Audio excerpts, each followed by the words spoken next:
Of course, Abuja, Nigeria's political capital, is heavy this week with a lot of economic events. And one of these is the AfCFTA annual meeting. It's the first time in 25 years that Nigeria is hosting this event, or the second time. Of course, the first time was when AfCFTA was set up 25 years ago. Now Nigeria is welcoming back this institution to have its annual meetings and, of course, celebrate the 25th anniversary. What at the center of these meetings, starting from tomorrow, Wednesday, the 11th of July, it has to do with the AfCFTA, the African Continental Free Trade Zone, which Nigeria is yet to sign.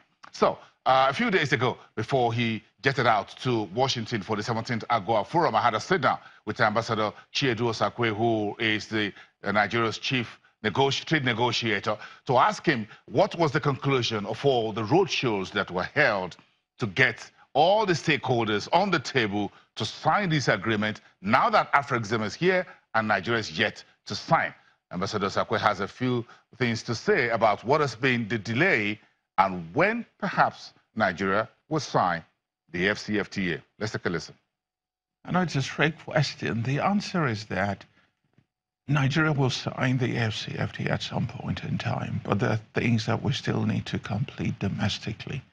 As far as I'm concerned, the way I see it, not signing the AfCFTA is not an option.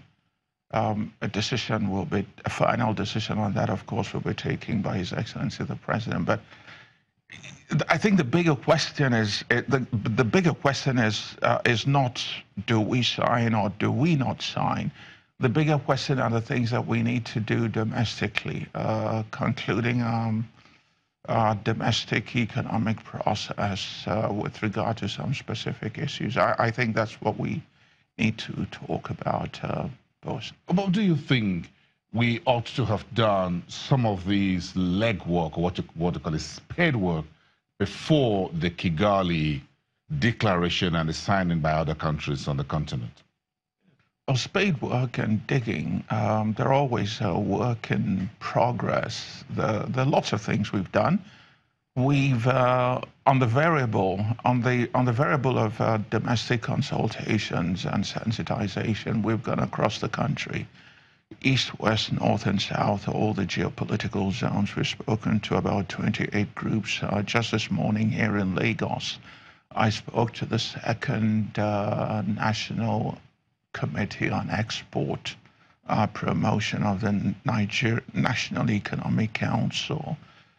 We've been to all the 6 geopolitical zones. We've got input submitted from the major stakeholders in the Nigerian economy, and the strong and significant support that Nigeria should sign the agreement establishing the African Continental Free Trade Area. The issues that we have to deal with are the issues that are associated with implementation, with monitoring, with domestic policy coordination, to improve our play, line up our ducks in a row so that when we dive into the agreement establishing the African Continental Free Trade Area, we're able to leverage and maximize the gains from the agreement. That's really where the rubber hits the road, and the government is focused on making sure that we hit this ball right and that we smack it out of the ballpark. I don't think there should be any conspiracy theories or just fabrication of things that don't actually exist. There's work to be done, and on this particular one, I think the government wants to be sure that we get it right. So, back again to your core question. I like your direct thrust to the direct question, to sign or not to sign. At some point in time, we will sign. In my view, it will not be that late. I can't give you a calendar date, but I don't think that's really the issue that should be germane to us all. I think it's the things that we need to do to be sure that when that signature, the autograph, is penciled or penned, that we've done what we need to do as a country. We are interested in a number of what you're doing in terms of the feedback that you've gotten from the roadshow. Are you encouraged by what you've heard that the stakeholders are ready to commit and stand behind the Nigerian government to say, go ahead and sign? I'm not going to give excuses about anything from one Nigerian to another. I need to level with you. There are issues that are systemic. They've been long-standing, they're outstanding, they haven't been done. It's not just a question, well, first of all, on the agreement itself, remember that it predates the government. It predates the government of His Excellency President Muhammadu Buhari.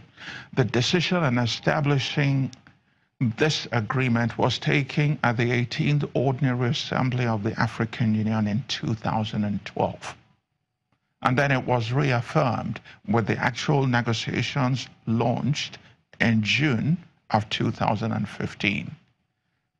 The negotiations were then kicked off in 2015, as you know, but really effectively ground to a halt.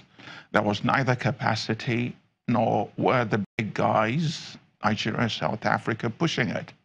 And so Nigeria was elected to do the job in March, remember, of 2017. It's so close, but yet it's so distant already. And we pushed it. I mean, we gave it our best shot. We played like Nigerians do. When we play aggressively, we play ambitiously, we give it our best shot, and we made it work. Who made the African Continental Free Trade Area work? It's us, the Nigerians. And we should not be apologetic about it. I won't be. And so that's on the negotiating side, done. I thought I'm a trade negotiator. That's what I've done for a lifetime of professional work. I thought that the difficult part, the most difficult part, was to get 54 other African countries to agree. And that was no tea party. Frankly, it wasn't a walk in the park. What one underestimated was the domestic policy angle. It's work in progress, a hugely, hugely beneficial exercise. But what are we dealing with? The sensitization, which jargon simply means describe the contents of the agreement to stakeholders. We've done that.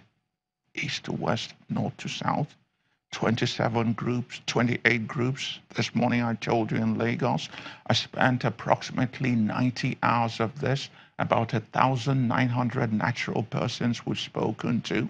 There are 5 communiques out of the geopolitical zones, a factual summary out of Lagos, 11 autonomously submitted inputs. We've got the pulse of Nigerians on this, and they want it. They like it. There are a couple, ideological reasons who consider that trade liberalization is somebody's plot. But I must say it because it's there, but it's you'll never have unanimity on any on any aspect of trade policy, including trade liberalization. So that does not shock, neither nor should it traumatize anyone. But the real issues are the issues that came out of the process I've just described, which effectively we started on the 15th of March and is ongoing, including this morning here in Lagos on the 5th of July. 1, predictable, cost-effective power supply. Producers, not just the manufacturers, but services providers, they want constant power supply. Secondly, ease of doing business, where the country has scored.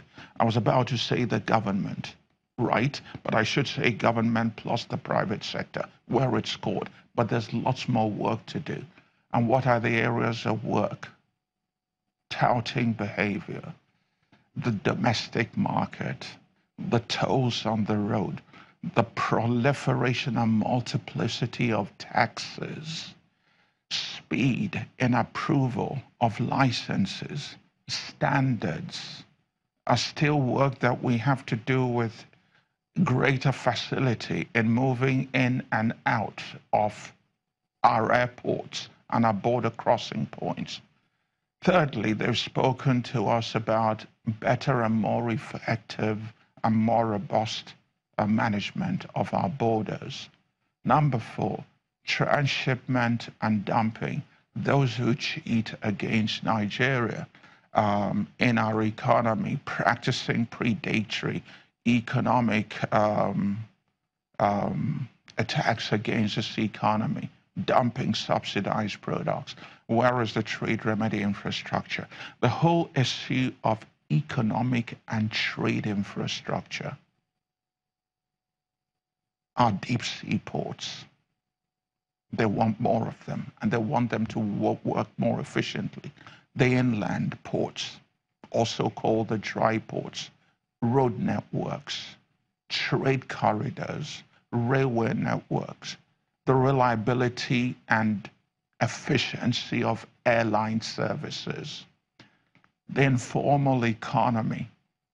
A huge feedback that we got out, Boasin, of the consultations is that for our trade corridors, and you find them largely in the northeast of Nigeria, in the south of Nigeria, in the southeast of Nigeria, they want them kept open. They want better facilities. They want better structures. They've told us very directly, all those involved, these corridors have been here for ever since before amalgamation in 1914. How dare you to want to close them?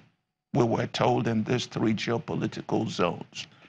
And women's empowerment, the micro, small, and medium enterprises, where are the platforms for integrating them? We were also told, how can we do business when the cost of money is too high? You go to get a loan from our banking and financial services, and it's 25% and above. There was no hostility, but the intensity and the strength of what was communicated to us was an all of the above. What you have, they said, what you've done, what you've negotiated matters, it counts, and it will count positively in the favor of Nigeria as the #1 economy on the continent, as the 26th largest economy in the world, but you have to do better with us with regard to competitiveness issues. Now, there will be no silver bullet. There's no magic wand that's going to solve these problems overnight. But what the message is that there needs to be realism and engagement to accelerate the pace of a number of the reforms underway. And you know them as well as I do. Ambassador Chiedu Osakwe, Nigeria's head of trade negotiation, and the head of the NOTN.